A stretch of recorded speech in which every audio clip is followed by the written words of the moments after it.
Hey everyone, welcome to Syntax Hub. Today we are building the Hello World printer. So let's jump right in.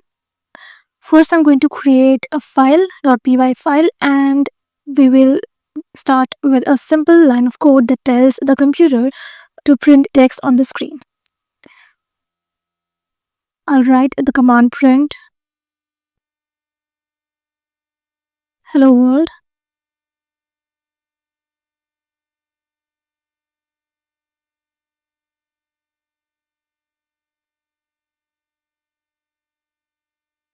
Notice how I'm using the word print. This is built-in function in Python that outputs whatever you put inside the parenthesis. The text inside the quotes is called a string and it tells Python exactly what to show. Now, when you run this line, the computer will display the message hello world like it's saying hello to the world of our programming. So, it's uh, it's really cool because it shows you uh, how easy it is to communicate with your computer and make it do something useful even with just a few lines of code.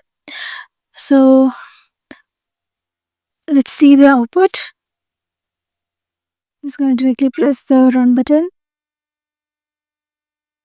You can see hello world printed over here.